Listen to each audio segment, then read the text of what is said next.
Well, good morning, everybody. Or afternoon, maybe. I don't know what time it is you're watching this. It's morning while I'm recording it. Anyhow, a little cold out this morning. That's why I got my stocking hat on, my heavy coat. But I think it's supposed to get up into the 60s, so anyhow, it'll be a nice day. As long as the wind don't blow too hard. It was windy yesterday. I want to show you something. I'm making progress on my Morton building. I moved that building in on my property 4 years ago. It don't seem like it's that long ago, but yeah, it's 4 years ago, I guess. My wife was just telling me yesterday. So those of you new to my channel, or fairly new to my channel, if you go back on my lives and you can watch them moving this Morton building in on my property. I recorded it, or I done a live, I should say. But anyways, I'll show you the progress we made. Yesterday I hired my cousin to come up with his skid loader. He does this type of jobs all the time, but he brought his skid loader up and moved dirt in, and we got the grading done in the building because the ground was uneven when I put this building in. The dirt was high on the north side of the building, low on the south side.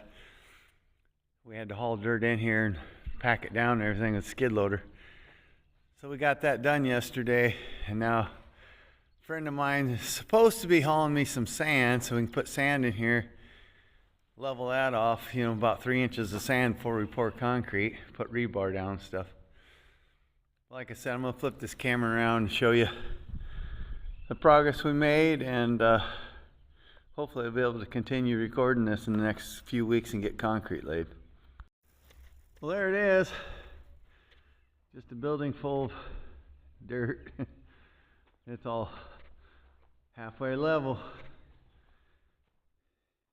I gotta go along the sides here and rake that dirt back. There should be about a 6-inch gap from the bottom of that 2x6 on down to the ground. There's Posey. She's out browsing around and running with the dog. She thinks she's a dog. She's become quite the pet.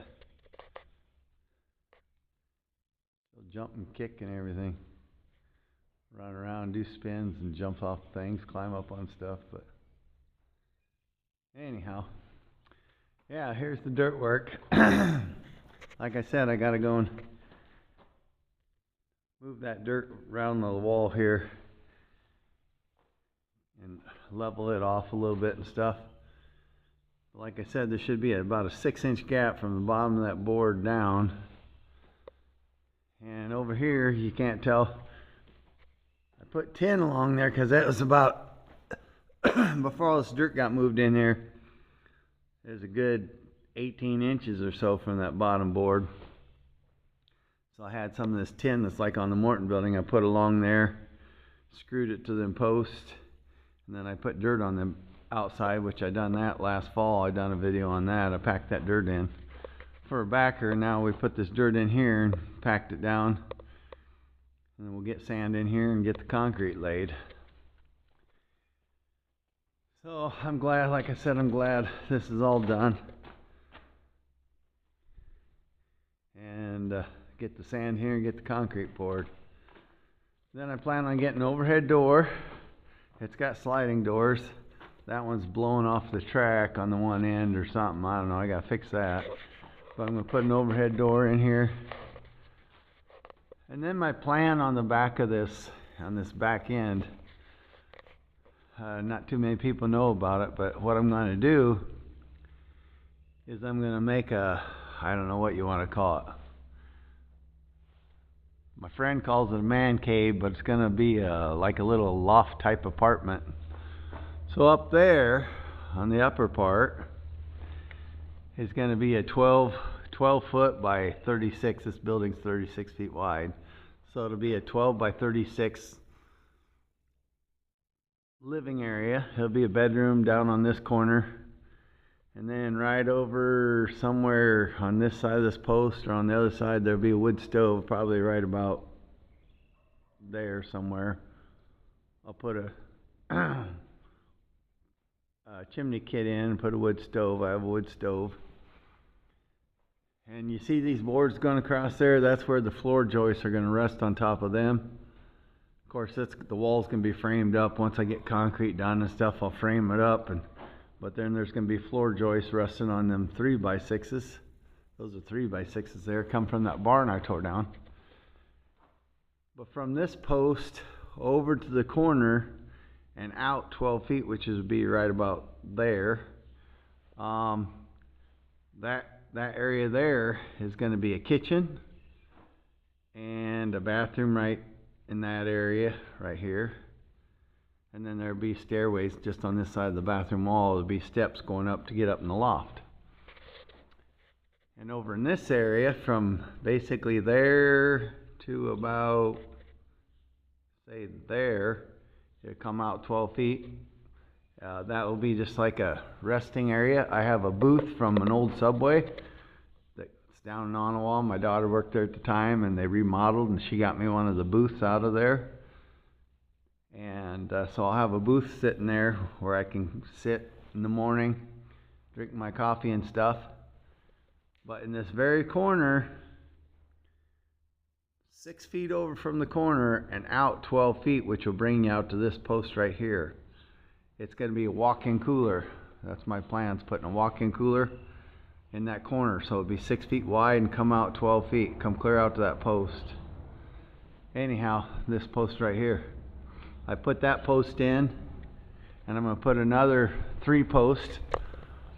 One line up with that one line up with that one, and one line up with that one out here 12 feet, which will be in line with one. I'm going to put one over there on the wall at 12 feet.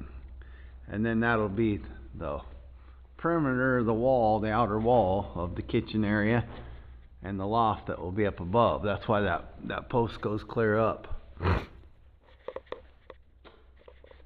But anyhow, that's my plans. Be building this loft area, building my kitchen and bathroom area, and then this will be all open to the shop. Other than this corner will be my walk-in cooler. And if you're wondering what I'm going to finish the walls with and stuff, I've got spray foam. I got a guy coming going to do spray foam once I get concrete poured. And then I'll get that overhead door in. The ceiling is going to be covered with corrugated tin that I took off a building next door where this Morton building had set. There's a full building over there, and I got the tin off the roof. When it's rusted, it's got patina on it. So that'll be on the ceiling. And on the walls, I have some tin that come off the walls of that building. Well, it's still on the building. I haven't gotten it ripped down. I might be putting some of that on the walls, possibly. But in part of this, I'm going to do Dustcrete. If you go on YouTube and type in Dustcrete, there's a guy, and I think he's out in Colorado, but I'm not for sure. But I want to say Colorado, but I might be mistaken. But anyways, he built a little cabin, and he used Dustcrete, and it's pretty interesting. All it is sawdust, lime, and Portland cement mixed together, and you pack it in between your studs or in your wall cavities. You pack it in, and he explains it. But anyways, it sets up and hardens, and it's your insulation. It's your finished wall. It's insulated, self-insulating. And it's actually structural, I mean, it's an enclosed wall then. But that's what I plan on doing in these walls, and part of it anyhow. And some of it might be covered with tin, more for decorative purposes or whatever. But those are my plans. Well, I hope I didn't bore you too much with all that information. But as I make progress on this, I'll keep you updated and show you everything that I got done. So I'll let you go for now. See y'all later, and don't forget I love you. Bye.